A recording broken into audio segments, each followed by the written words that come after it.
crap. Right, got it. Hi, this is Danny. This is the second video of a series of videos which are going to help you when you are starting to learn the saxophone right from the very beginning. Now, if you haven't seen the video before this, which was called Everything You Need to Know About the Saxophone When Starting Out, I am aware that it's slightly ridiculous that I'm making a second video, given that that one was everything that you needed to know. This is the next steps once you've got those initial things down. In the last video, I did forget to mention these two little things that I have that whenever I do wedding gigs, any kids that are there love these little things. This is a cleaning device that will go inside and it just basically absorbs all of the saliva in your saxophone. So there's one in the crook and there is one in the main body. And I would recommend that you get these because they just, they soak up the spit. So as I mentioned at the start, this is the second part of a series of videos on how to start playing the saxophone. Now the first video, we covered quite a number of things, but what I would say is that we got through the first four notes, B, A, G, and C in the middle. And I wouldn't start watching this video and trying to kind of learn the content of it until you can play those four notes at this kind of speed.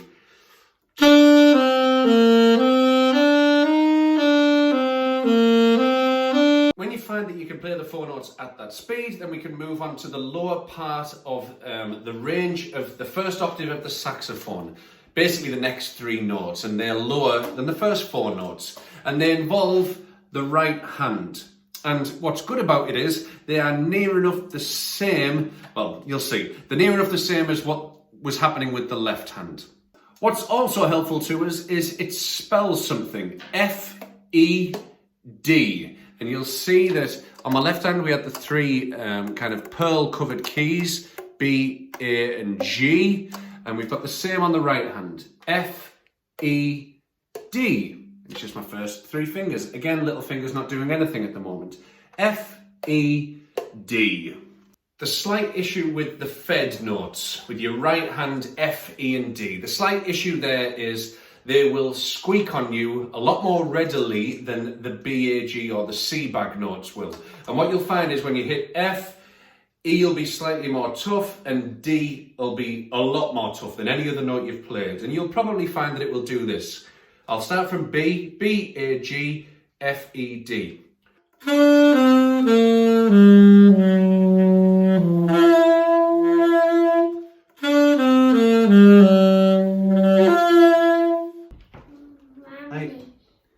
Mum needs me. Yeah. Okay, man. So in order for me to be able to recreate what learners go through, I need to basically use my embouchure in the wrong ways, and it helps me to achieve what beginners go through. So that seems obvious to say that if you are a beginner, if you fix these things that I'm artificially creating, you should find that those notes come out a lot easier. Basically, all I'm doing is dropping my jaw and I'm loosening the embouchure muscles so they're not supporting the reed enough. But when I get down to that low D, and this is where you're banging your head against the wall a little bit when you first start learning, is if you're too tight, it'll pop them all up. If I'm too tight on the F-E-D, it pops them all up the octave. Now, that's not good. That isn't how we achieve the second octave. So don't try and practice that and think, yes, I'm in the second octave. It's no good for us. And my embouchure really largely isn't changing too much. But as I said in the last video, and presumably if you're watching this, you did watch that last one, you are using your embouchure, as you may remember me saying, like my lads, and just honking the note out. Now with this F-E-D, you're going to find that you need to follow a little bit more of the embouchure advice and make sure you're fixing those muscles more. Now that you've got a bit more of an understanding with the left hand, you're going to need to kind of work on this to get F, E and D to come out properly.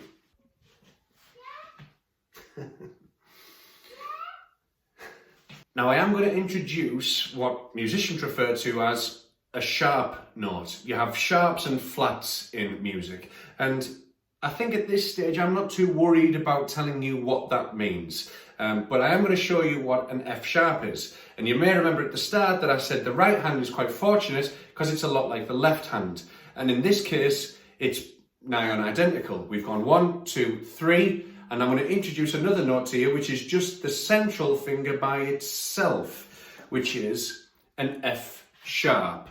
So you've got F, E, D, but if you do what the left hand did, where your C is by itself, if you do that in the right hand, you will achieve an F sharp. So F, E, D, and the one in the middle by itself, your kind of half Spider-Man claw, will give you an F sharp.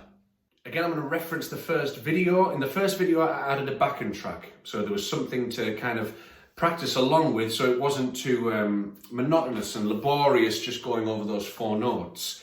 I'm not going to create a backing track for the right hand, and there's a reason for it other than my general laziness, and that is that you will find that there's a lot of frustration with this right hand when you're coming down over, and to add a backing track to it that you're going to want to play along to but fight with, and like kind of, I'm predicting that will feel quite frustrating. It did for me when I was learning, and F, E and D, getting down there for a lot of people is quite tough. And because we're in this digital virtual world, I'm not there with you to kind of help to troubleshoot what's not quite working for you. So be patient with this F, E and D. And all I would suggest you do is start with C and work your way down through those notes. One thing you do need to know is, in the same way that C is higher than bag, F sharp is higher than fed. We don't need to know the music theory because it's quite simple in the sense that middle finger by itself on both hands is higher than the rest of the notes of the same hand, meaning that we go C, B, A, G, F sharp, F, E, D. And I'm going there from the highest pitch down to the lowest pitch. C, bag, F sharp, fed. And the last thing for this video, the way that I would practice that, start on C, right down to the D. C, bag, F sharp, fed. And it's not actually a recognised scale in the sense it's not a major scale, it's not a minor scale, it has an unusual sound to it, but at the moment we're just practising the embouchure and practising these first notes. It's important. So when you're running this scale from C down over, C, bag, F sharp, fed, to start off with, only practice it descending, only practice it that way around, C, bag, F sharp, fed, because to start on a low D and come back up to the C is quite difficult. You will find almost definitely that when you play that low D, it'll pop up the octave. It's going to do that. It's going to, like my voice, it's going to, yeah, it's what's going to happen is when you play that low D, it's going to pop up the octave. It's going to want to try and get that octave higher. When you feel confident that you've gone C, bag, F sharp, fed, then start on a D, but make sure that you have all of the notes secure and that it feels that you are in control of the way that those notes sound. Then practice it ascending. Practice D, E, F, F sharp, G, A, B, and then C at the top.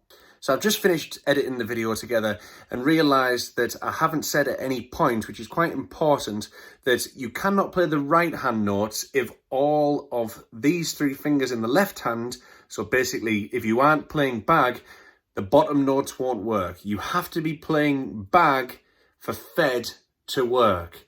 And yes, I do very much enjoy canvases of bridges going off into the distance. Thank you for watching this video. I am going to do more and we're going to develop this kind of series of starting out on the sax. If you want to keep up to date with them, please subscribe to the channel, and as these YouTubing people say, hit the bell and you'll get a notification on your phone the second I upload it. Thanks a lot for watching, and I'll see you soon.